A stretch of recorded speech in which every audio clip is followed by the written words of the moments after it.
नमस्कार। आजको सन्दर्भ कार्यक्रममा यहाँहरूलाई स्वागत छ। म चन्द्रबानिया। दर्शकवृन्द, आजको श्रृङ्खलामा हामी मुलुकमा अहिले बढ्दै गरेको राजनीतिक अस्थिरताको अन्त्यको लागि युवा नेतृत्वको भूमिका खोइ भन्ने विषयमा केन्द्रित भएर छलफल गर्ने प्रयास गर्नेछौँ। अहिले मुख्य गरी प्रमुख राजनीतिक दलभित्र शीर्ष बनेका नेताहरूको विवाद बढिरहेको छ, चर्किरहेको छ। सबैभन्दा बढी सत्तारूढ दल नेकपाभित्रको विवाद चर्किरहेको छ। सचिवालयको बैठकले निर्णय गर्न नसकेका विषयहरू स्थायी कमिटीको बैठकमा प्रवेश भएको छ र स्थायी कमिटीको बैठक पनि लम्बिएको अवस्था रहेको छ र केन्द्रीय समितिको बैठक पटक पटक स्थगित हुँदै आएको छ।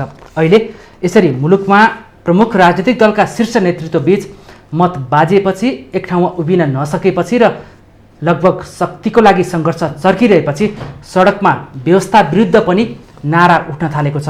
संहिताको खारेजीको माग उठ्न थालिरहेको छ। संविधान कार्यान्वयनमा आएको यति छोटो अवधिमै सत्तारूढ दलभित्र थामिन नसक्ने गरी विवाद बढ्नु र सडकमा संहिता खारेजीको माग उठ्नुलाई युवा नेतृत्वले कसरी हेरिरहनु भएको छ, आज हामी जान्ने र थप स्पष्ट हुने प्रयास गर्नेछौँ।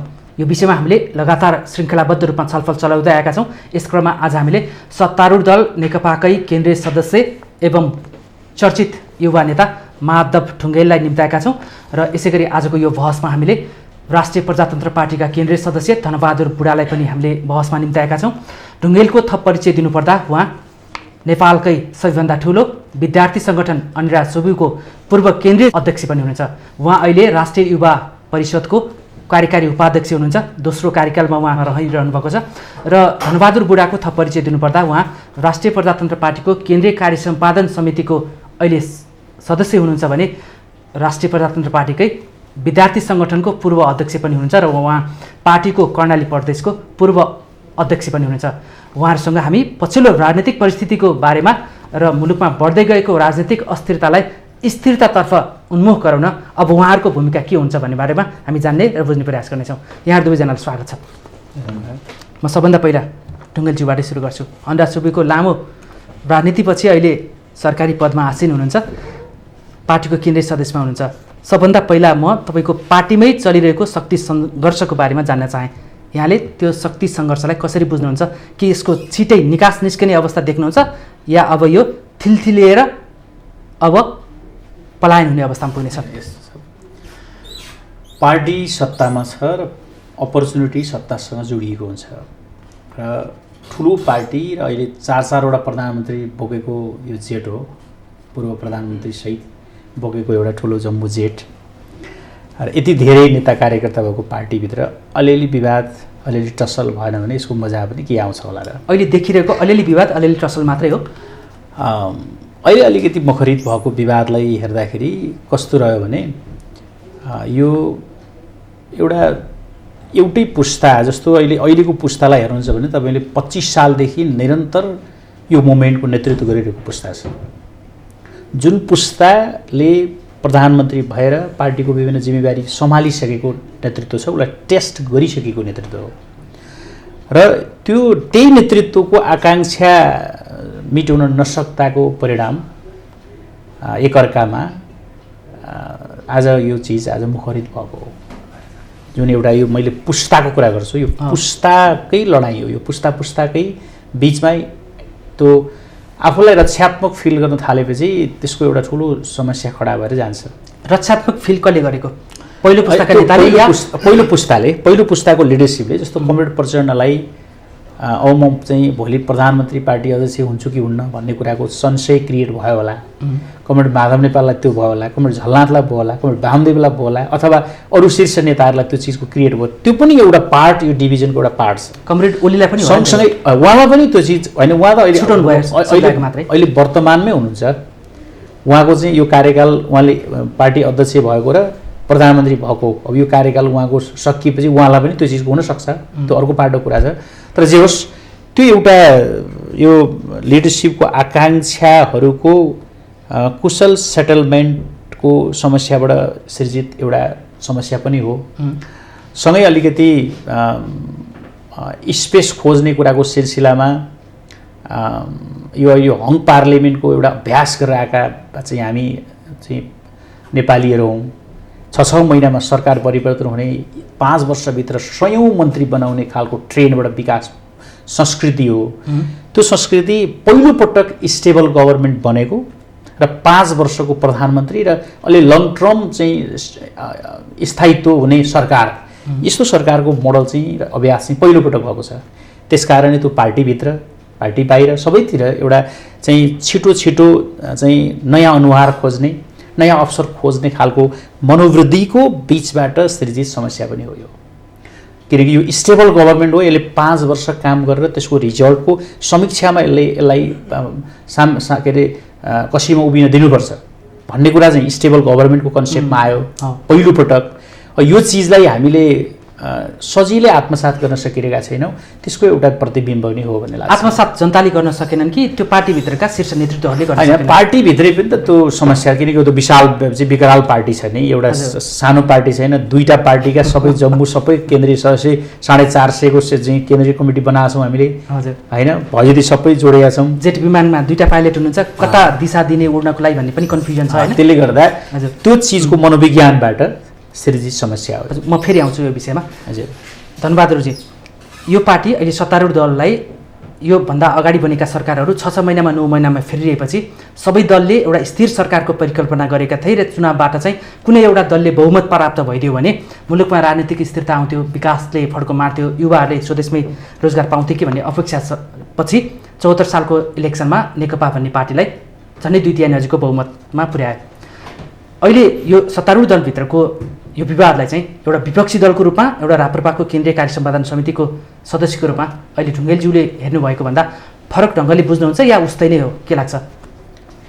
अब केही कुराहरू त अघि माधवजीले भन्नुभएको कुरा केही हदसम्म मेल खान्छ, तर मूलत मलाई के लाग्छ भने अहिले नेकपा मुलुकको सबैभन्दा ठुलो दल भित्रको जुन विवाद छ त्यो विवाद केवल एउटा पार्टी भित्रको विवाद मात्रैको रहँदैन। यो विवाद मुलुकको राष्ट्रिय राजनीति र समग्रमा यो देशलाई कता लैजाने भन्ने विषयसँग सम्बन्धित हुन्छ र यो विवाद केवल पार्टीको विवादसँग मात्रै हामीले राखेर हुँदैन। आम नेपाली जनताको चासो, चिन्ता र सरोकारको विषय हो नेकपा भित्रको विवाद। र यो विवाद कुनै मुलुकलाई कहाँ पुर्याउने, मुलुकलाई कहाँ लैजाने भन्ने कुराको विवाद चाहिँ होइन। मूलतः अघि तपाईँले भन्नुभए जस्तै 74 सालको निर्वाचनमा नेपाली जनताले नेपालमा भएको कम्युनिस्ट पार्टीहरू धेरै गुट उपगुटमा सानोतिनो दलहरू, फरक फरक दलहरूका रूपमा चाहिँ विभाजित थियो। तर एकपटक नेपालको कम्युनिस्ट पार्टीहरू एक ठाउँमा उभिनुपर्छ र साँच्चीकै कम्युनिस्ट पार्टीले दिने जुन नारा छ, जुन दर्शन छ र त्यो दर्शन अनुसार चाहिँ काम गर्छ कि भन्ने नेपाली जनताको अपेक्षा पनि हो। त्योभन्दा पहिला अझ 2064 सालको पहिलो संविधान सभाको निर्वाचनमा नेकपा माओवादी जो युद्धबाट आएको थियो, त्यो जनयुद्धबाट आएको पार्टी, हत्या हिंसाको राजनीति प्रारम्भ गरेको पार्टी थियो। तथापि पनि नेपाली जनताले त्यस्तो पार्टीलाई पनि पहिलो पार्टी बनाए र मूलत नेपालको कम्युनिस्ट पार्टीले चाहिँ मुलुकको परिवर्तन गर्छ कि साँच्चीकै नेपाली जनताको समृद्धिको जुन युगौं युगदेखिको चाहना हो यसलाई चाहिँ पुरा गर्छ कि भनेर नेपाली जनताको चाहना थियो। त्यो चाहनाको प्रतिफल स्वरूप त्यो पार्टीलाई झन्डै 2/3 बहुमत दिलाए।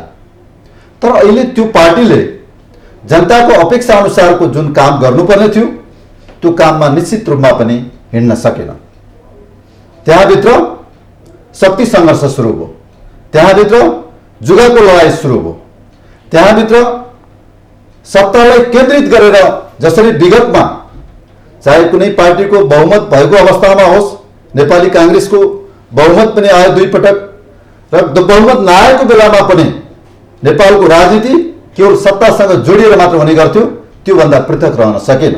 र अझ भन्ने हो भने नेकपा माओवादी र नेकपा एमाले 2टा दल एकीकृत भएर नेपाल कम्युनिस्ट पार्टी बनेको थियो र यो नेकपा माओवादी अझ विशेष गरिकन नेकपा माओवादीको अध्यक्ष प्रचण्ड उहाँ जहिले पनि शक्तिमा रहिरहन चाहने व्यक्ति, अत्यन्त महत्वाकांक्षी, अत्यन्त अस्थिर, सिद्धान्तहीन र सधैँ सत्तामा र शक्तिमा बस्न रुचाउने उहाँ पात्र हो।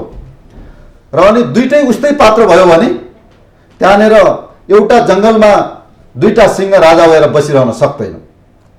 सेम अहिलेको अवस्था मुलुकलाई कता लैजाने भन्ने एजेन्डा भन्दा पनि यत्रो कोरोनाको महामारी छ, यत्रो चाहिँ जनताले दुःख पाइराखेको अवस्था छ, तथा लिङ्ग अवस्था छ, भ्रष्टाचार चाहिँ उत्कर्षमा पुगिराखेको छ, युवाहरू चाहिँ लाखौं लाख युवाहरू चाहिँ आज पनि बेरोजगार छन्, आज पनि चाहिँ युवाहरू चाहिँ परदेश दिन बाध्य छन्। म सक्दैछु त्यो अवस्थामा यो मुलुकलाई सही दिशामा लैजानका लागि चाहिँ दुईटा अध्यक्षहरूको दृष्टिकोण मिलेको भए आज यो समस्या आउँदैन थियो।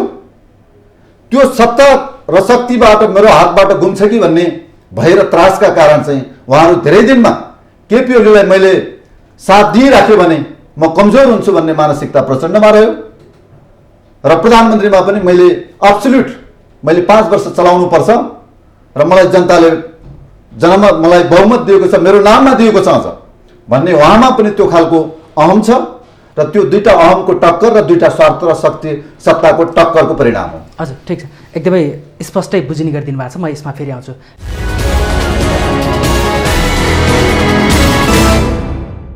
ढुङ्गेलज्यू, अब नेकपा पार्टीको बारेमा राप्रपाको केन्द्रीय सदस्यले एउटा विश्लेषण गर्नुभयो।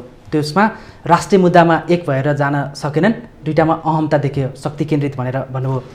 प्रधानमन्त्रीज्यूको चाहिँ एउटा जनादेशलाई पुरा गर्ने अवसरलाई उपयोग गर्न खोज्दाखेरि अवरोध आउँदाखेरि यो सिर्जना भएको भन्ने शक्तिको टक्राउमा देखियो होइन। अब नेकपाभित्र अहिले जुन ढङ्गले चाहिँ वैशाख यता लम्बिँदै आएको, अहिले पछिल्लो यो भदौ असोज कार्तिक मङ्सिर त झन् बढी देखिरहेको छ होइन। नेकपाभित्र यो बढिरहेको सङ्घर्ष, शक्ति सङ्घर्ष जसलाई सबैले भनिरहेका छन्, यहाँकै पार्टीका नेताहरूले भनिरहनु भएको छ, यो शक्ति सङ्घर्षको अबको अवसान कुन अवस्थामा हुन्छ? यस्तो छ, यसको ल्यान्डिङको कुरा चाहिँ हामीले बहस गर्ने हो भने हजुर कसरी चाहिँ हुन सक्ला? व्यक्तिको आकाङ्क्षालाई विषयवस्तु बनाएर समस्याको समाधान हुँदैन।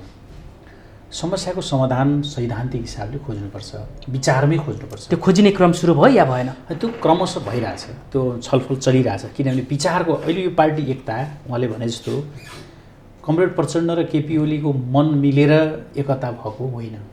हामी यो कुरा क्लियर हुनुपर्छ। मुभमेन्टको आवश्यकता बोध भएर भएको हो। कमरेड प्रचण्डलाई अब यो बाटो सही छैन, अब कम्युनिस्ट आन्दोलनको लागि लोकतान्त्रिक मार्गमै हिँडाउनुपर्छ भन्ने महसुस भयो। त्यो विभिन्न कारणले भयो। 64 देखि त्यो 74 सम्म पुग्दाखेरि उहाँले उतार चढाव जे भोग्नुभयो त्यो भोगेका सबै कुराको दृष्टान्त उहाँको अनुभवले त्यो कुरा प्राप्त गरे हो।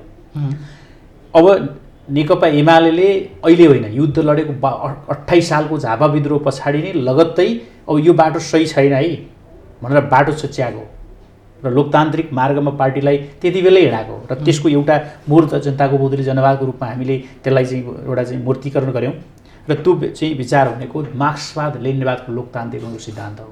चाहे त्यो माओवादीको दोस्रो महाधिवेशनमा उल्लेख गरिएको 21औं शताब्दीको जनवाद होस्, चाहे त्यो जनताको बौद्धली जनवाद होस्, त्यसको सार चाहिँ सिङ्गो कम्युनिस्ट आन्दोलनको लोकतान्त्रिकरणको सिद्धान्त हो। त्यो चिजलाई हामीले आत्मसात गऱ्यौँ र अब फरक हिँडेर हामी ठाउँमा पुग्दैनौँ भन्ने महसुस भएपछि एकता भयो। पहिलो कुरा क्लियर हुनुपर्छ हामी। त्यो एकता नत्र भने 6 महिना अगाडि कमरेड प्रचण्डले केपी ओलीलाई स्वास्थ्य उपचार गर्न चाहिँ को लागि भनेर चाहिँ विज्ञप्ति निकाल्ने प्रचण्ड 6 महिना पछाडि केपी ओलीलाई नेता मान्न कसरी तयार हुनु होला? आज मात्रै होइन, हिजो पनि यो खालको चाहिँ वार त चलिरहेकै थियो नि। माओवादीको सबैभन्दा धेरै अनुदार नेताको रूपमा चाहिँ माओवादीले विश्लेषण गर्ने मान्छे कमरेड केपी ओली नै हो नि। तर ओलीले नै पार्टी एकताको चाहिँ लागि हात उठाइदिनु भयो। प्रचण्ड र केपी ओलीको बिचमा एकता भयो, अथवा त्यो एकता भनेको दुईटा पार्टीका दुईटा धारको बिचको एकता थियो। त्यसलाई सिङ्गो मुभमेन्टले एक्सेप्ट गर्यो किनकि त्यो जरैदेखि अनुभूति भएको विषय भएर एकता भयो। पहिलो कुरा म यहाँ टुङ्ग्याउन चाहन्छु। फेरि अर्को कुरा भन्छु, फेरि पनि विकास र समृद्धिको मार्ग कहीँ अल्मलिएको होला, तर कम्युनिस्ट पार्टीले नै गर्ने हो है। 2 तेस्रो कुरा म भन्न चाहन्छु, अहिले जुन एउटा टक्कर त स्वाभाविक छ त्यो, किनकि हाम्रो सामन्तवादको चाहिँ बेसबाट हुर्किएको समाज हो। त्यो आजको आजै एकैछिनमा जाने चिज त होइन होइन। हामीले त सामन्तवादको बेसबाट हुर्काएको चाहिँ पार्टी हो नि त यो। त्यसैले हरेक मान्छेका टाउकोमा सामन्तवादका अवशेषहरू पक्कै हुन्छन्। त्यसले कहीँ न कहीँ व्यक्तिगत इगो जन्माइदिन्छ, त्यहाँभित्र घमण्ड जन्माइदिन्छ, दम्भ जन्माइदिन्छ, त्यहाँभित्र आकाङ्क्षा दिन्छ, त्यहाँ पदको लोलुपता जन्माइदिन्छ, त्यहाँ सामूहिक कुराभन्दा केही व्यक्तिका कुरा पनि सँगसँगै जन्माइदिन्छ र त्यसले आकार एउटा रूप लिँदाखेरि त्यो चाहिँ ठुलो टक्कर, असान्दर्भिक, अवास्तविक र त्यो चाहिँ त्यस्तो टक्करको रूपमा देखा पर्छ। त्यसको अहिलेको परिणाम त्यही नै हो। र अर्को कुरा सरकारले के पनि गर्न सकेन भन्ने कुरामा पनि म एउटा कुरा उल्लेख गर्न चाहन्छु। सरकारले समाजवादलाई लक्षित गरेर, जस्तो अहिले तपाईँलाई भन्नुहुन्छ भने प्रधानमन्त्री रोजगार कार्यक्रम कसका लागि ल्याएको त? नेपाल सरकारले 14 अरब पैसा छुट्याएर रातो कार्डधारी जो के पनि नभएका जनताहरू, जुन सबभन्दा तल्लो लेभलका जनतालाई स्वरोजगार गर्न ल्याएको होइन र? त्यो जनताले अनुभूति गर्न पाएका छन् यो प्रधानमन्त्री रोजगार कार्यक्रम। म यति कुरा भन्छु, त्यो कार्यक्रम के हुन्छ भने कार्यक्रम त आयो होइन, अरबौं बजेट पनि आयो, जनताले अनुभूति गर्न पाएका छन्, अनुभूत पनि गरेका छन्। एउटा कुनै ठाउँको घटनालाई हेरेर त्यसको सिम्बोलिक सबै समाप्त हो भनेर व्याख्या कहिले पनि गर्नु हुँदैन। त्यो विपक्षीले होइन, सत्तापक्षकै र स्थायी कमिटीका सदस्यले भनेका छन्। सत्तापक्षले पनि, सत्तापक्षभित्र पनि टसल छ, लडाइँ छ, अर्को पाटो छ। तर सत्य कुरा के हो भने के प्रधानमन्त्री रोजगार कार्यक्रमको लाभ कोही गरिब पिपुलले लिएकै छैनन् त? ल बसै चलाउन, ल देशभरिको सबै चिजलाई हेरौँ त, लाभ त ल्याछन् नि। भन्नुहुन्छ माधव ढुङ्गेल, एउटा प्रधानमन्त्री रोजगार कार्यक्रमका अरबौं बजेट जनताले अनुभूति गर्ने उपयोग भइरहेको छ भनेर हामी छातीमा हात राखेर मैले भन्छु 10-20% देख्दाखेरि केही कुनै घटना परिघटना कुनै स्थानीय तहको सन्दर्भ कहीँ देखिएको होला कि, तर त्यसको अलमोस्ट 70% जनताले अनुभूति गरिरहेको छ। तल अनुभूति गर्नु पर्यो नि, अनि उपल्लो दर्जाको मान्छेले चाहिँ त्यसको सबै कुराको ओनरसिप लिएर व्याख्या गर्ने हो र? जो मान्छेले प्राप्त गरेको छ त्योसँग सोध्नु पर्यो नि। ल ठिक छ, यस विषयमा म अर्कोमा गइहाल्छु, यो उठिएर सँगसँगै यो सँगसँगै मेरो कुरा सुनिदिनुहोस्। सँगसँगै अहिले सहुलियतपूर्ण कर्जा, यो सरकारले ल्याएको कर्जाको कार्यक्रम के सामान्य कार्यक्रम हो? सामाजिक सुरक्षा कार्यक्रम, सामाजिक सुरक्षा कार्यक्रम युरोप अमेरिका डेभलप कन्ट्रीलाई चुनौती दिने गरी नेपालमा सामाजिक सुरक्षाको चाहिँ अब व्यवस्था चाहिँ कायम भइरहेको छ। अहिले तपाईँलाई यहाँ जति हल्ला चलेको छ कोरोनाकै विषयमा, त्यही स्विजरल्यान्ड सबभन्दा हामीले ड्रिमको राष्ट्र भनेर घोषणा गरेको राष्ट्रको 1.6% चाहिँ कोरोनाबाट सङ्क्रमित छन्। एकपल्ट सोधौँ त त्यहाँको सरकारले सबै होल्डिङ जिम्मा ल्याएछ? छैन नि। तर नेपालमा कोरोनाको चाहिँ सङ्क्रमणको कुरा गर्नु 0.6% मात्रै हो, अरू सबै उपचारहरू फर्किया छन्। त्यहाँमाथि पनि सरकारले सुरुको फेजमा सबै कुराको जिम्मा पनि लियो। तर अब इकोनोमिक अवस्था कुन ठाउँमा छ हामी भनेर मात्रै हुन्छ? अहिले भन्न त हामी शिक्षा र स्वास्थ्य रोजगार सबै जिम्मा लिइदिन्छौँ भन्न सकौँला। नेपालको इकोनोमिक अवस्थाले कहाँनिर ठिक छ? त्यो त भनेको नेकपाले चुनावमा जाँदाखेरि घोषणापत्रमा शिक्षा र स्वास्थ्यको जिम्मा सबै मेरो पार्टीले लिन्छ भने हैन तपाईले हो, तर आजै होइन नि त, क्रमशः लिने हो। कति वर्षपछि राज्यले त्यो कुरा इकोनोमिक रूपमा, जस्तो अहिले इकोनोमिक ग्रोथको पाटोलाई हेर्नुहुन्छ भने के कमजोरै छ त नेपाल? सशक्त आर्थिक विकासको यात्रामा याद गर्नुहोस्, कोरोनाभन्दा अगाडिको तपाईँले डाटा हेर्नु भने 6% आर्थिक वृद्धि दरको नमुना त डाटा बोलिरहेछ नि। विदेश जाने सङ्ख्या यो कोरोनाको सुरु हुनुभन्दा अगाडिको तपाईँ दृष्टान्त हेर्नुहुन्छ भने 5.5 लाखको दरमा चाहिँ विदेश जाने युवाहरूको सङ्ख्या त 3,23,000 झरेको त प्रमाणै छ त। कोरोनाले आउन जान बन्द गरेको, कोरोनाभन्दा अगाडिको कुरा गर्दैछु मैले, कोरोना पछिको कुरा त त्यो अर्कै सङ्ख्या आउँछ। कोरोना सुरु हुनुभन्दा अगाडिको डाटालाई एकचोटि हेर्नुहोस्, 3,23,000मा झरेको छ। 2,15,000 युवाले नेपालै बस्ने मन बनायो भने केही चिज भएको छैन। भन्छ यो सरकार आएपछि राम्रा चिज। विश्व युवा सूचाङ्कमा नेपालको डाटालाई हेर्नुहुन्छ भने 145 नम्बरको र्याङ्किङमा भएको 193वटा देशमध्येको डाटाको देश आज 77 नम्बरमा आइपुगेको छ। 68 देशलाई उछिनेर नेपालले यो स्टेजमा आइपुग्यो। 145 मा थियो, अहिले 77 नम्बरमा छ। अहिले यो त डाटा बोलिरहेछ, मैले होइन नि। त्यो भने चाहिँ के युवाले शिक्षा पाए कि युवाले स्वरोजगार पाए भन्ने होइन? शिक्षा, सचेतना, अवसर, स्वास्थ्य सबै चिज जोडिन्छ त्यहाँ। त्यसको र्याङ्किङको 5वटा त्यसका आधार युवाको र्याङ्किङमा नेपाल पोलिटिकल पार्टिसिपेसनको कुरा गर्नुहुन्छ भने अहिले गत स्थानीय चुनावकै डाटालाई हेर्नुहुन्छ भने 13,893 चाहिँ युवा चाहिँ 16 देखि 40 वर्षका युवा त वडा अध्यक्ष सदस्य भएर स्थानीय तहमा पोलिसी मेकिङको निकायमा पुगेका छन् नि। सिभिलको अवेरनेस त चरम चाहिँ माथि बढेको छ नि। मिडियाले अहिले जस्तो भ्रष्टाचारको कुरा अहिले मान्छेले गर्छन्, भ्रष्टाचारको कुरा हिजोभन्दा आज बढेको होइन क्या, उजागर भएको हो। मिडिया शक्तिशाली भएको हो, जनता शक्तिशाली भएको हो। एउटा अलिकति छिरिक्क गर्दै पनि मिडियाले बाहिर ल्याइदिन्छ र ती कुरालाई प्रचारमा ल्याइदिन्छ र जनताको बिचमा अवार्ड गरिदिन्छ। त्यो शक्तिशाली भएको हो नि, पिपुल शक्तिशाली भएको भनेपछि नेकपाको सरकार बनेपछि मुलुकमा अहिले राम राज्य स्थापित हुँदैछ। राम राज्य भनेर त्यति अहिले एक्साइटेड नहौँ कि, तर सरकारले के पनि गरेका छैन। होइन, यति राम्रो गरी स्मुथली परिवर्तनका चाहिँ आधारहरू खडा गरिरहेको छ। परिणाम अझै देखिन बाँकी छ, जनताले अनुभूत हुने गरी देखिन बाँकी छ। हामी पनि काम गरिरहेका छौँ। 24 घन्टामा 18 घन्टा मेरो अफिसमा बसेर काम गर्ने मान्छे म यही छु। हुन्छ, युवा परिषदको बारेमा हामी अहिले पछि कुरा गर्छौँ। अहिले उहाँले जसरी एकदमै छातीमा हात राखेर भन्नुभयो नि, सरकारले यति राम्रो काम गरिरहेछ जनता बेखुस हुनुपर्ने ठाउँै छैन तर बेखुस भइरहेको भनेर गलत प्रचार भइरहेको भन्ने आशयमा उहाँको जवाब छ। यहाँलाई के लाग्छ अहिले यो सरकार आइसकेपछि उहाँले भनेका जुन जवाफहरू छन् प्रधानमन्त्री स्वरोजगार कार्यक्रमका अरबौँको बजेट सही सदुपयोग भएको या युवाले अनुभूति गर्न पाएको या हाम्रो समाजका युवाहरूले चाहिँ प्रत्यक्ष अनुभूति गर्ने पाउने गरे सरकारका मुभमेन्टहरू अगाडि छन् कि छैनन्? उहाँले भन्नुभएको कुरा केही हदसम्म सत्य छ र अनुभूति कसैले पनि गर्न पाएको छैन भन्ने होइन। जो राष्ट्रिय ढुकुटी छ देशको बजेट त्यो कोहीले अनुभूति गर्न पाएको छ। कसले अनुभूति गर्न पाएको छ भने चाहिँ सत्ताको केन्द्रमा रहने अनि त्यसपछि गएर त्यसको वरिपरि रहने आसेपासे कार्यकर्ताहरू कुनै न कुनैले त्यो सत्तासँग निकट रहने मान्छेहरू र एउटा तबका चाहिँ एउटा समूह त्यसले अनुभूति गर्न पाएको छ।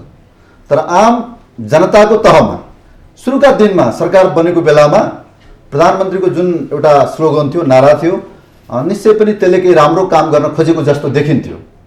समृद्ध नेपाल सुखी नेपाली भनेर नारा नै सुरु गरेर गर्दाखेरि चाहिँ यसले केही राम्रो काम गर्न खोजेको जस्तो लाग्थ्यो र हामी पनि के चाहन्थ्यौँ भने भलै हामी विपक्षी पार्टी थियौँ, हाम्रो पार्टी निर्वाचनको मुखमा विभाजित थियो, हामी कमजोर थियौँ र तर पनि जनताले कुनै पार्टीलाई 2/3 बहुमत दिनु त्यो जनमत दिनु नराम्रो कुरा होइन, राम्रो कुरा।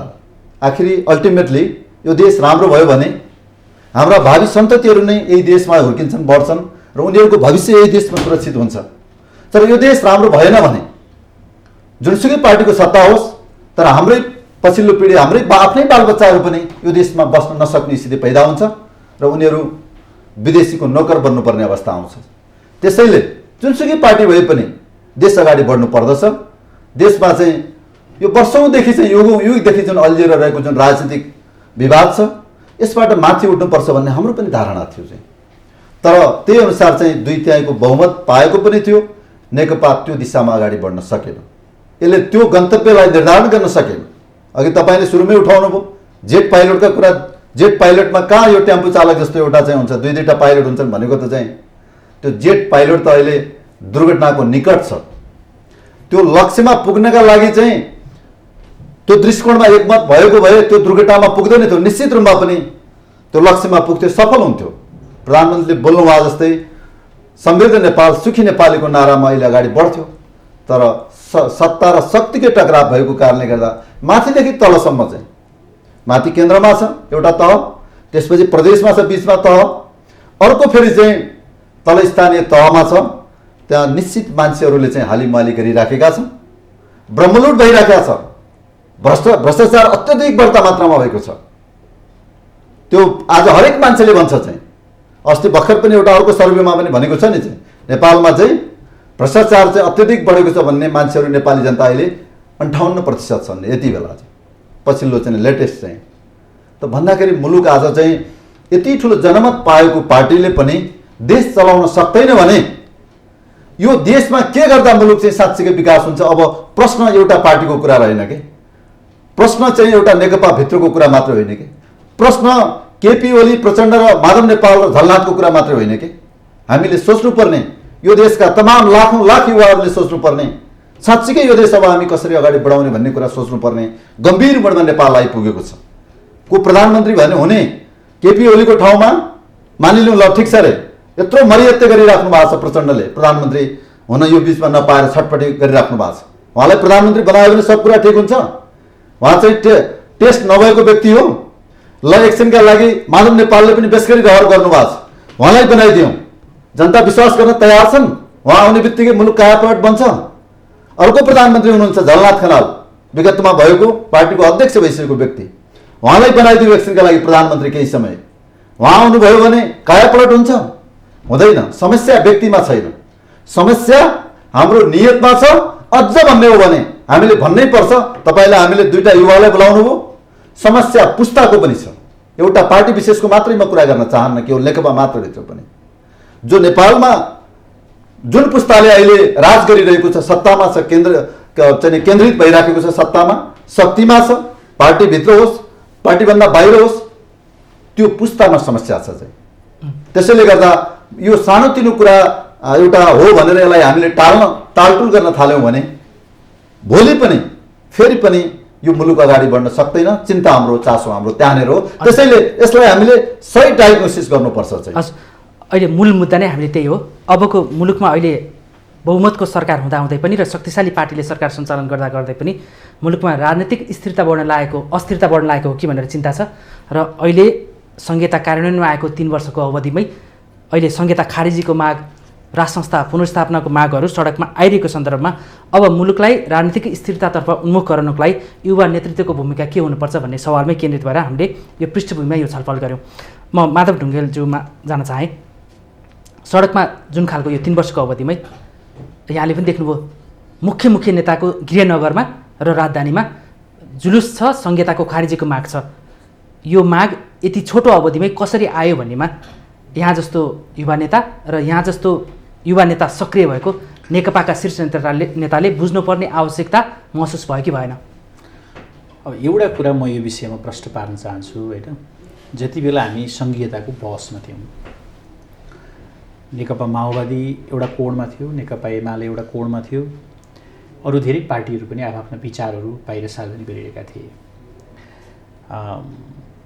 नेकपा एमालेका हामी नेता कार्यकर्ताहरूको एउटा बहसमा हामीले निरन्तर एउटा बहस के गऱ्यौँ भने धेरै ठुलो सङ्ख्यामा सङ्घ बनाउनु हुँदैन। 25वटा सङ्घको समेत हामीले बहस गरेका हौँ। तर नेपाल जस्तो सानो देशमा यति धेरै सङ्घ चाहिँ हामीलाई बाच्य हुँदैन, हामीले थाम्न सक्दैनौँ। त्यसलाई हामीले 3टाबाट प्रारम्भ गरे हो।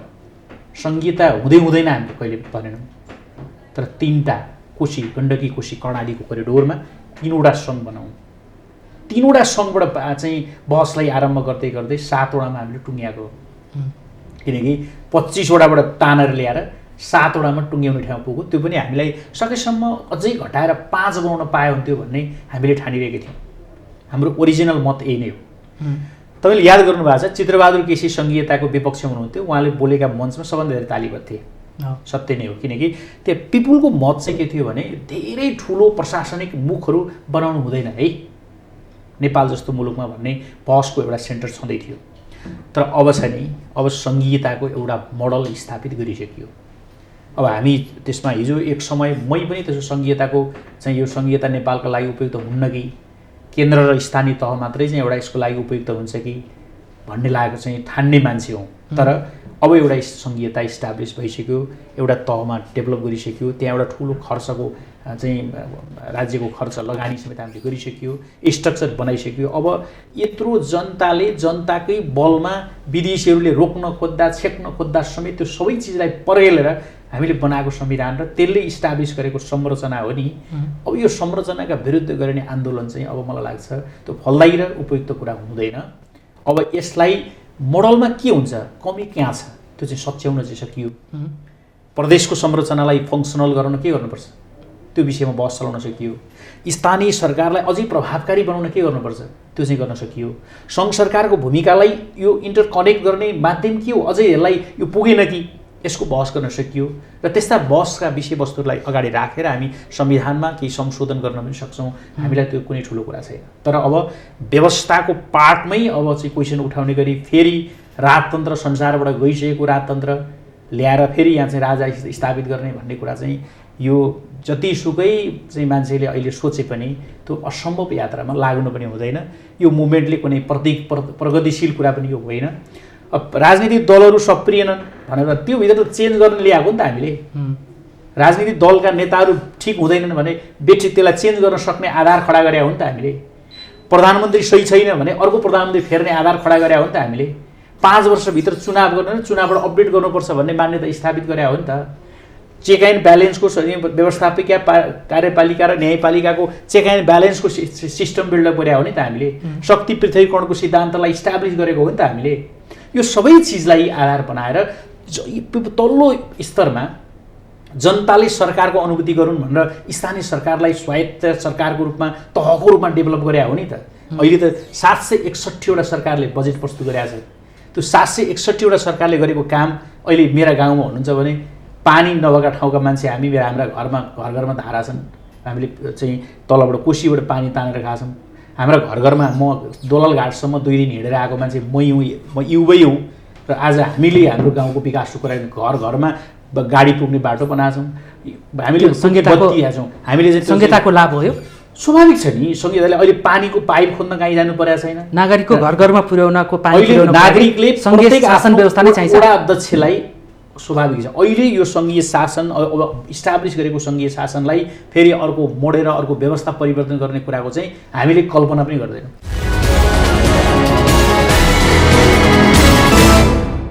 यहाँ राष्ट्रिय प्रजातन्त्र पार्टीको केन्द्रीय सदस्य, पूर्व अध्यक्ष विद्यार्थी सङ्गठनको र अहिले केन्द्रीय कार्य सम्पादन समितिको सदस्य हुनुहुन्छ। सडकमा लागिरहेको नारामा कता कता राप्रपाको झन्डा र राप्रपाका नेता कार्यकर्ता पनि सहभागी भएको पाइन्छ।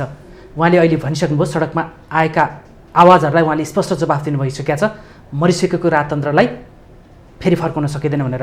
तपाईँहरू त्यस्ता नारा बोकेर सडकमा गएको हो या तपाईँहरूको पार्टीको नाममा ती नाराहरू खन्किँदैछन् अहिले सडकमा? राष्ट्रिय प्रजातन्त्र पार्टी अहिले मुलुकमा भएका पार्टीहरूमध्ये फरक विचार बोक्ने पार्टी हो। अहिले मुलुकमा भएका प्रमुख पार्टीहरू नेकपा र नेपाली काङ्ग्रेस, अझ हामीले त सैद्धान्तिक रूपमा नेकपा र नेपाली काङ्ग्रेसलाई पनि यति बेला भिन्नता देख्दैनौँ। कुनै बेला भिन्न थियो नेपाली काङ्ग्रेस र नेकपा एमाले भन्ने पार्टी, सरी नेकपा भन्ने। अहिले चाहिँ यति बेला नेपाली काङ्ग्रेस पनि स्वयं गणतन्त्रमा गइसकेको पार्टी भएको कारणले गर्दा सैद्धान्तिक रूपमा नेपाल कम्युनिस्ट पार्टी र नेपाली काङ्ग्रेसमा हामीले भिन्न देख्दैनौँ। त्योभन्दा अर्को भिन्न राजनीतिक विचार भनेको जसले राज संस्था सहितको हिन्दू राष्ट्रको चाहिँ राजनीतिक विचार लिएर हिँडेको छ, त्यो फरक विचार र फरक पहिचानका साथ हिँडेको पार्टी भनेको राष्ट्रिय प्रजातन्त्र पार्टी हो, जो 62-63 को राजनीतिक परिवर्तन पश्चात मुलुकमा धेरै ठुलो राजनीतिक परिवर्तन भएको अवस्था थियो। अत्यन्तै ठुलो प्रतिकूल परिस्थिति पनि थियो।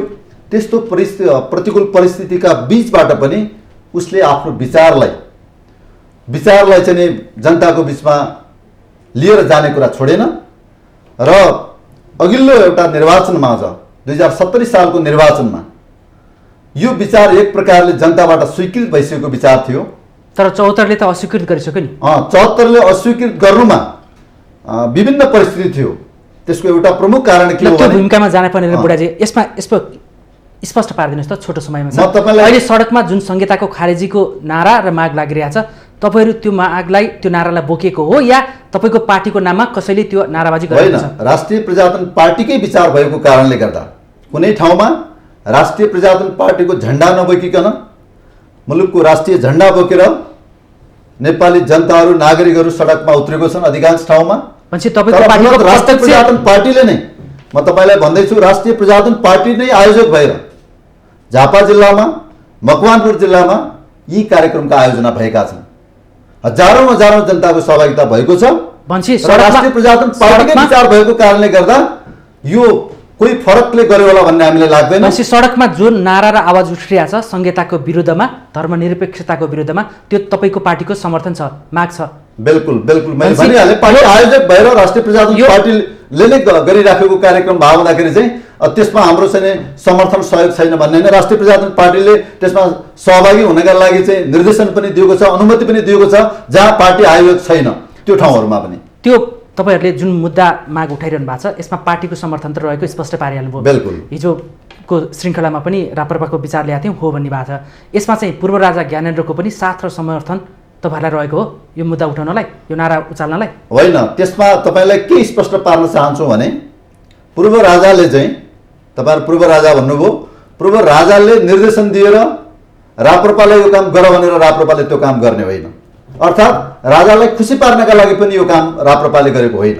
राष्ट्रिय प्रजातन्त्र पार्टीले राज संस्था सहितको हिन्दू राष्ट्र यस मानेमा उठाएको हो कि यो मुलुकलाई बचाउनका निमित्त चुनावी राजनीतिभन्दा माथि उठेको एउटा संस्था चाहिन्छ र एउटा निर्विवाद मुलुकलाई चाहिँ मुलुकको राष्ट्रिय एकतालाई खलल नपुग्ने गरिकन एकतालाई बलियो गराउने एउटा संस्था चाहिन्छ। त्यो संस्थाका निमित्त मात्रै राज संस्था सहितको हिन्दू राष्ट्रको परिकल्पना गरेको हो। त्यो असम्भव माग र नाराले तपाईँहरू किन बोकिरहनु भएको छ? तपाईँहरू जस्तो युवा नेतृत्वले समसामयिक विषयमा सन्दर्भमा राज संस्था भएको बेलामा गणतन्त्रको नारा, गणतन्त्रको कुरा गर्ने बेलामा गणतन्त्र बोक्नेलाई यो असम्भव विचार भनिन्थ्यो। त्यो सम्भव भयो त्यति बेला। अहिले असम्भव जस्तो देखिन्छ। असम्भव विचारमा लाखौं मान्छे सडकमा निक्लिन्छ। संहिताको गिरिजाप्रसाद कोइरालाले 200 जना मान्छे चाहिँ रत्न पार्कमा सँगै लिएर आन्दोलन सुरु गर्दाखेरि त्यो पछि चाहिँ गणतन्त्रमा पुगुन्जेलसम्म लाखौं मान्छे सहभागी भयो। त्यो कुरा हामीले भएको कुरा स्वीकार्नुपर्छ भने चाहिँ आज अहिले जब चाहिँ यो 1 महिना पनि भएको छैन यो मुभमेन्ट सुरु भएको चाहिँ 1 महिनामा देशका विभिन्न जिल्लाहरूमा हजारौं चाहिँ मान्छेहरू सहभागी भएको अवस्था छ भने चाहिँ यो त्यसपछि असम्भव भन्न मिल्छ। जनताको अपमान गर्नु तपाईहरु संहिताको खारिजको मागमा भएपछि मात्रै ठिक, त्योभन्दा फरक विचार भयो भने त्यसलाई असम्भव, त्यसलाई प्रतिगामी, पुनरुत्थानवादी, प्रतिगमनकारी वाला भन्नु यो सरासर गलत कुरा मानिन्छ र फरक विचार बोक्नेलाई पनि सम्मान गर्नु पर्ने प्रजातन्त्रको लोकतान्त्रिक व्यवस्थाको सबैभन्दा सुन्दर पक्ष हो भनेर जुन हामी भन्छौँ, यो सुन्दर पक्ष जुन अहिले निक्लिराखेको जनता सडकमा उत्रिराखेका छन् यसलाई सम्मान गर्नुपर्छ, यसलाई हामीले समर्थन गर्नुपर्छ। कि दुई त्याइको सरकार भइराखेको बेलामा त चाहिँ जनताले सरकारको समर्थनमा यो यत्रा र्याली हुनुपर्ने ठाउँमा यो व्यवस्थाकै विपक्षमा चाहिँ संहिता, धर्मनिरपेक्षता र गणतन्त्रकै विपक्षमा यत्रो ठुलो जनमास किन सडकमा निक्लिराखेको छ, यो महत्त्वपूर्ण कुरा छ। हजुर, यही प्रश्नको उत्तर म ढुङ्गेलजीबाट खोज्छु। उहाँले भनिरहनु भएको छ नि, यसलाई सानो मासको रूपमा नदेखौँ, 62-63 मा गिरिजाप्रसादको वरिपरि 200 को सङ्ख्यामा भनेर जुन उदाहरण दिनुभएको छ नि, अहिले सडकमा सलाइको झिल्को फालेको छ र कर्मशः त्यो डडलिएको रूपमा आउन सक्छ भनेर चेतावनीयुक्त अभिव्यक्ति धनबहादुर बुढाले दिनुभएको छ र अन्य सडककाले पनि दिइरहेका छन्। यसलाई तपाईँहरूले मनन गर्नुभएको छ या यो सामान्य यो सलाइको? म स्पष्ट पार्छु यसमा। अहिले यति बेला म युवाहरूको नेतृत्व पनि गर्दैछु। स्वाभाविक छ धेरै ठुलो सङ्ख्यामा कोरोनाको कारणले अहिले तपाईँ काठमाडौँका सडकमा हेर्नुहुन्छ भने तपाईँले 1 किलोमिटर हेर्नु भने 100, 150, 200 वटा पसल चाहिँ टुलेट भनेर लेखिएका छन्। सबैले छोडेर हिँडेको, गाउँ फर्केको र मिडियम क्लासका मान्छेहरूको चाहिँ यहाँ उपाय नहुने स्थिति बनेको छ। कोरोनाको एउटा अरबको चाहिँ घाटा नेपालले बिहोरिरहेछ। त्यसको प्रत्यक्ष प्रभाव चाहिँ अहिले रोजगारीमा परेको छ र जसले गर्दा अहिले सरकारको स्ट्रेन्थले पनि यसलाई ठ्याक्कै पिकअप लिन सकिरहेको छैन।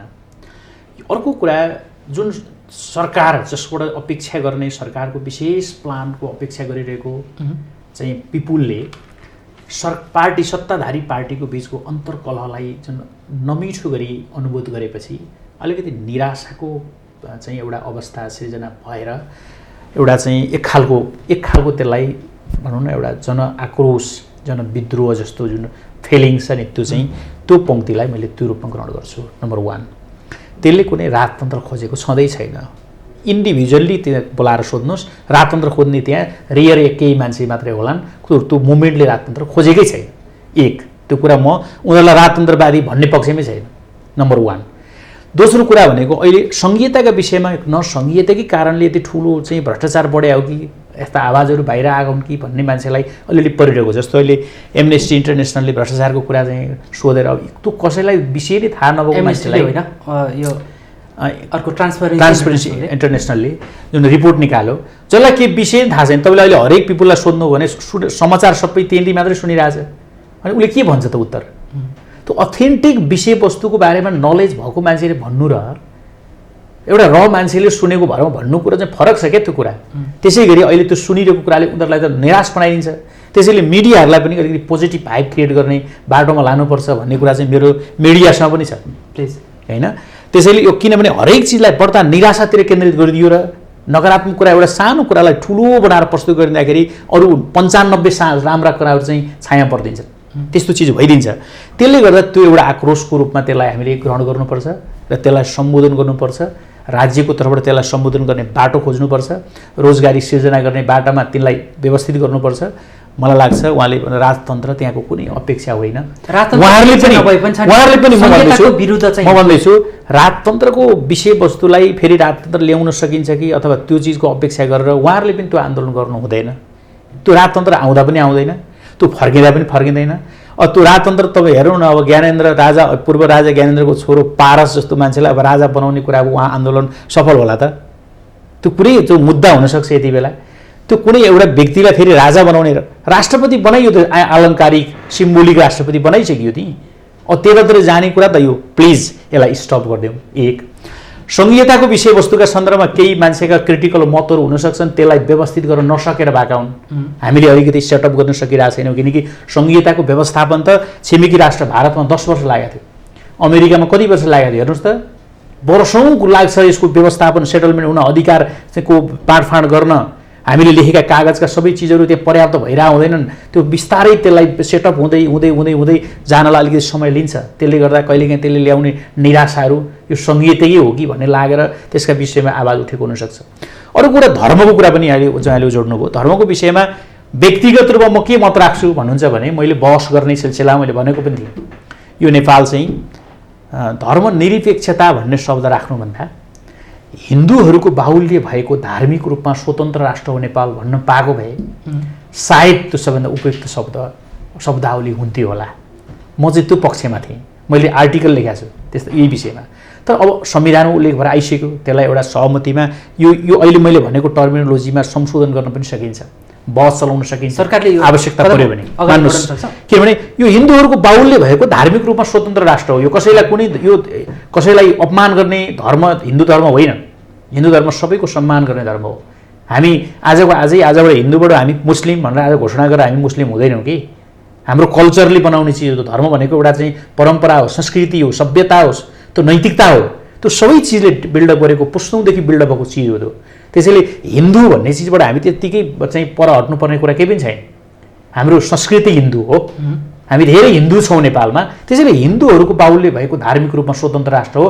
त्यसलाई धार्मिक निरपेक्षता भन्ने शब्दले पनि कभर चाहिँ गर्छ। तर शब्दावलीमा यस्तो शब्द प्रयोग गरेको भए पनि हुन्थ्यो होला, बहस गर्न सकिन्छ।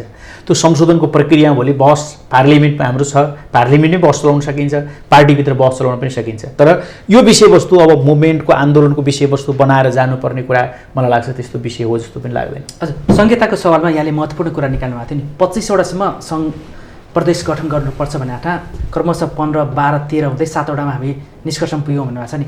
यहाँले चाहिँ 3टा प्रदेशसम्म भएको भए अझ बेटर हुन्थ्यो, त्यस विषयमा छलफल पनि भएको छ भन्नुभएको थियो नि। मुलुकलाई यो 7 प्रदेश ठुलो भयो, भारी भयो, खर्च धान्न नसक्ने भयो, अब सोर्स छैन त्यो आर्थिक उन्नति गर्नको लागि, केन्द्रले मात्रै बजेट विनियोजन गरेर र विदेशीको सहायता मागेर मात्रै प्रदेश सञ्चालन गर्न गाह्रो हो भन्ने र अहिले जनगुनासो आइरहेको बेलामा प्रदेशलाई 7बाट 3मा झार्नलाई केही एक्सर्साइज गर्न सकिन्छ? अहिले त्यो बहस अहिले प्रारम्भ गर्ने बेला भएको छैन। त्यो समय आउन सक्छ, किनकि हामीले 7वटामा धेरै भयो भने हामी 5वटामा चाहिँ सहमति गरौँ भन्ने कुरा प्रदेशले आफै अनुभूति गर्छ। त्यो हामीले गर्ने होइन नि। हामीले सेन्टरबाट चलाइदिएर अब प्रदेश चाहिँ यो विघटन गरिदिउँ भनेर हुने चिज छैन। त्यहाँ संविधानमै उल्लेख छ 2टा छिमेकी प्रदेशले निर्णय गर्नुपर्छ। त्यहाँ कति चिज छन् त्यहाँ उल्लेखै गरेको छ त। तर प्रधानमन्त्रीजीले एउटा सन्देश दिनुभएको थियो नि, याद छ? कर्णाली प्रदेशमा जब विवाद भयो सरकारमा, त्यसपछि प्रदेश भनेको एउटा प्रादेशिक प्रशासनिक संरचना मात्र हो, उसले आफू खुसी गर्न सक्दैन, केन्द्रको निर्देशकलाई मान्नुपर्छ। एउटा कुरा केन्द्रले डिसिसन गरेर निर्देशन दियो भने यो कार्यक्रम यो कुरा चाहिँ फेरि पनि म भन्छु, यो नेपालको सन्दर्भमा संहिताको मोडल छ नि, त्यो अरू देशको जस्तै हुन्छ भन्ने चाहिँ छैन है। नेपालको सन्दर्भमा नेपाल एउटा छुट्टै खालको संस्कृतिबाट विकास भएको, राजनीतिक इतिहासबाट विकास भएको यो अर्कै खालको देश हो। यो देशको एउटा सानो एउटा ठुलो भूगोल पनि होइन, यो सानो भूगोलको देश पनि हो। त्यसो भएको हुनाले त्यसको इकोनोमिक स्ट्रेन्थ हेर्नुपर्छ हामीले, होइन? हामीले चाहिँ अब त्यसको केन्द्र प्रदेश सबै छुट्टा छुट्टै हो भनेर छुट्टै सरकारको फिलिङ्स दिनुपर्ने कुरा छैन। त्यसको वेभ लेन्थ चाहिँ नि केन्द्र प्रदेश र स्थानीय तहको वेभ लेन्थ चाहिँ मिल्ने गरी नै संविधानमै उल्लेख छ नि। त्यसमा साझा सूचीका अधिकार छन्, एकल सूचीका अधिकार छन्, त्यसलाई समन्वय गर्ने कुरा छ, सहकारी समन्वय सहजीकरणको पाटो छ, त्यहाँ जोडिएको छ। त्यो सबै एकअर्कामा इन्टरलिङ्क गर्नका लागि बनाइएका चिजहरू हुन्। त्यो अरूको भन्दा अलिअलि पृथक त हामीले बनाएकै छौँ। त्यसैले सङ्घीयतालाई हामीले हाम्रो आफ्नै मोडलमा स्थापित गर्नुपर्छ। अब सङ्घीयता विघटन होइन, भोलि आवश्यकताले घटाउनु पर्ने ठाउँमा पुर्याउन सक्ला, कहिलेकाहीँ बढाउने पनि हुन सक्ला। छोडिदिनु, अब विदेशमा बढिरहेछन्, हाम्रोमा घट्छै भन्ने पनि छैन।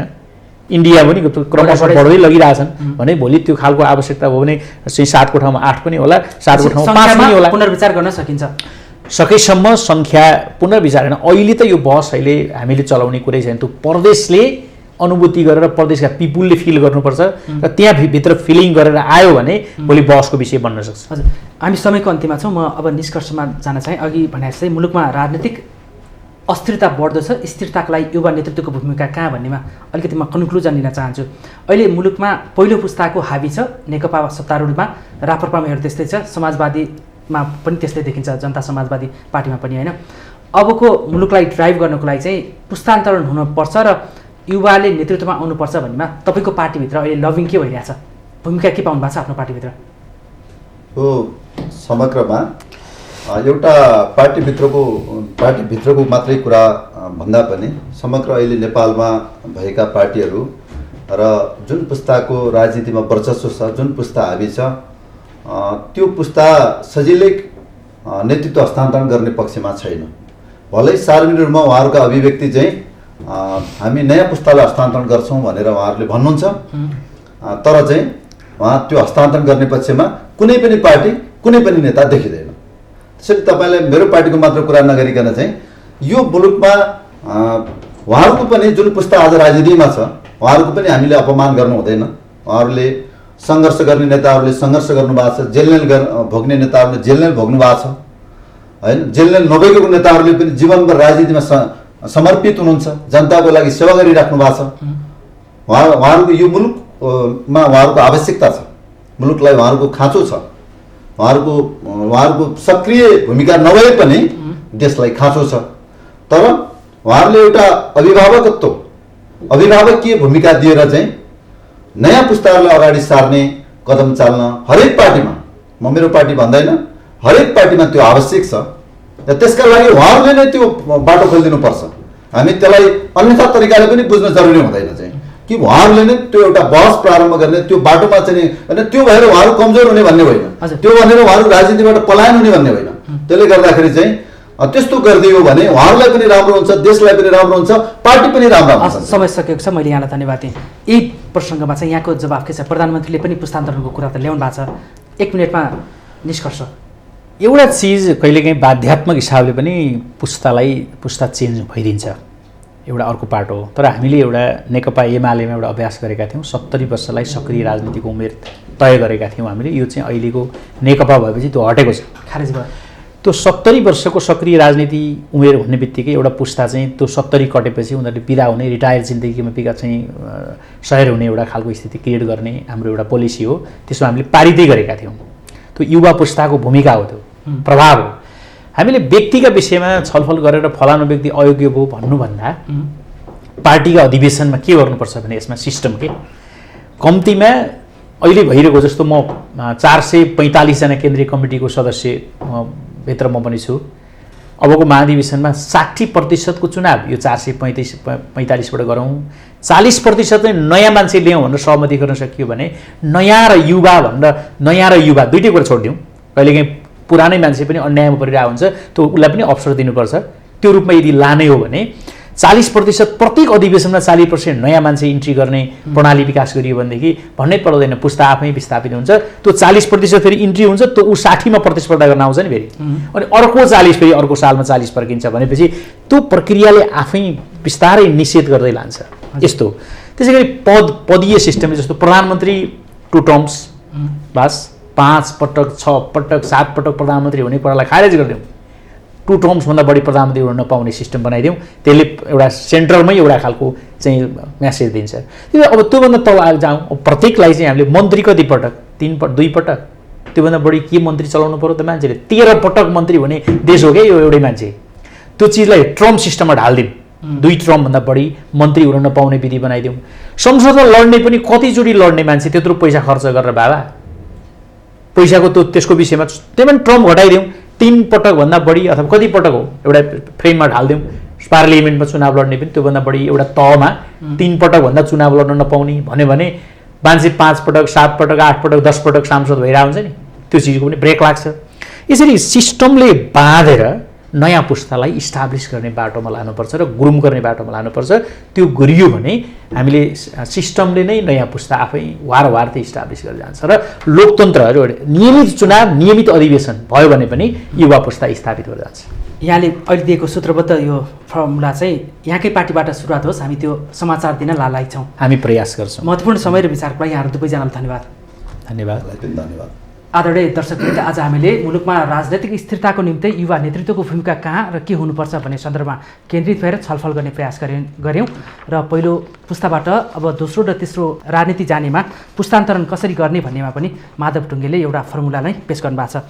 आजको छलफलमा सहभागी हुनुभएका सत्तारूढ दल नेकपाका केन्द्रीय सदस्य माधव ढुङ्गेल, जो राष्ट्रिय युवा परिषदका कार्यकारी उपाध्यक्ष हुनुहुन्छ र अनुराग सुब्बाका पूर्व केन्द्रीय अध्यक्ष हुनुहुन्छ, उहाँलाई धन्यवाद दिँदै र राष्ट्रिय प्रजातन्त्र पार्टीका केन्द्रीय सदस्य एवं केन्द्रीय कार्य सम्पादन समितिका सदस्य एवं राष्ट्रिय प्रजातन्त्र पार्टी निकट विद्यार्थी सङ्गठनको पूर्व अध्यक्ष धनबहादुर बुढालाई पनि धन्यवाद दिँदै आजको श्रृङ्खलाबाट म चन्द्र बानिया बिदा हुन्छु।